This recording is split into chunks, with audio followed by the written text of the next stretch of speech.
बिस्मिल्लाहिर्रहमानिर्रहीम। अस्सलाम वालेकुम स्टूडेंट्स। आज का हमारा टॉपिक है इनर्शिया। इनर्शिया का मतलब होता है टू रेजिस्ट चेंज, चेंज को अपोज करना, चेंज को रेजिस्ट करना। मिसाल के तौर पर अगर कोई बॉडी मूव कर रही है तो आप उसको स्टॉप करना चाहते हैं, रेस्ट की हालत में लेकर आना चाहते हैं, तो इनर्शिया क्या करेगा? रेस्ट के खिलाफ रेजिस्ट करेगा, रेस्ट को रेजिस्ट करेगा। अगर कोई बॉडी रेस्ट पे है और आप उसको मूव करवाना चाहते हैं तो इनर्शिया क्या करेगा? मूव के खिलाफ रेजिस्ट करेगा, मूव को रेजिस्ट करेगा। Inertia comes from the Latin word inners meaning idol sluggish. Idol sluggish का मतलब होता है कि कोई काम ना करना, कुछ भी ना करना। Inertia means a tendency to do nothing और to remain unchanged. Definition of inertia. Inertia of a body is its property due to which it resists any change in its state of rest or motion. The amount of inertia that an object possesses is proportional to its mass. कोई भी object जो inertia को possess कर रही होती है वो depend करता है उसके मैस पे। जितना ज़्यादा मैस होगा उस ऑब्जेक्ट का उतना ही ज़्यादा इनर्शिया भी होगा। यानी कि इनर्शिया डिपेंड करता है मैस पे। Greater is the mass of body, greater is it's inertia. तो इनर्शिया क्या चीज़ है? It resist to change.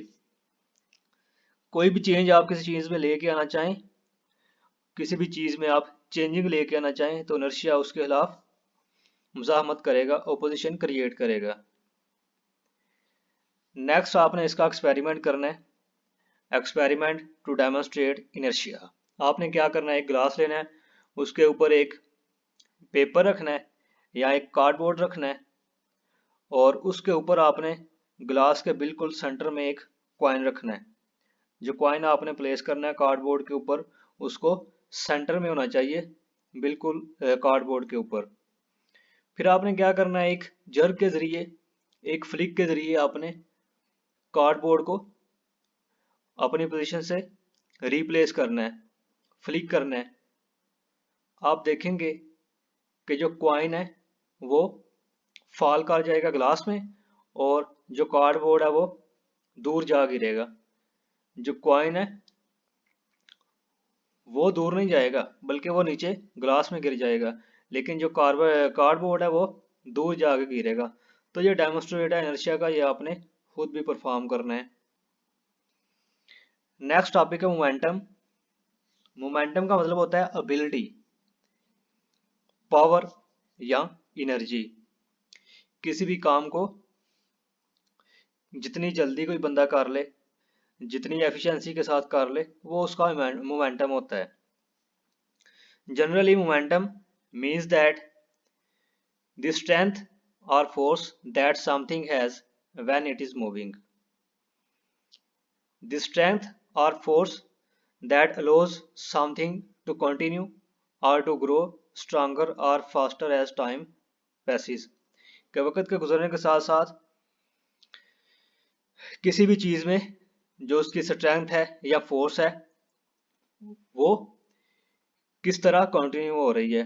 Momentum means power, energy या फिर speed. In physics momentum is defined as momentum of a body is the quantity of motion it possesses due to its mass and velocity.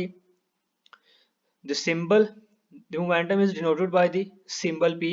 Momentum को P के symbol के साथ represent किया जाता है। Next इसका फार्मूला है, the momentum P of a body is given by the product of its mass m and velocity v. So P is equal to mv. Momentum किस पे डिपेंड करता है? मोमेंटम डिपेंड करता है मैस पे और वेलोसिटी पे। Momentum is directly proportional to the objects mess and also its velocity. Thus the greater an object's mass or the greater its velocity, the greater its momentum.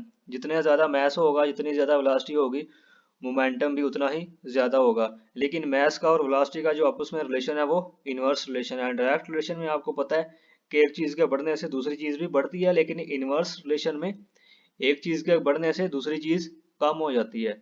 तो अगर मास बढ़ेगा तो velocity कम हो जाएगी, वेलोसिटी बढ़ेगी तो जो मास है वो कम हो जाएगा। Momentum p is a vector quantity having the same direction as the velocity v।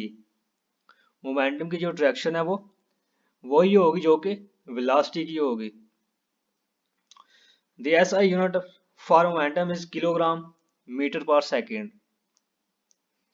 तो आज का हमारा टॉपिक इधर तक ही है।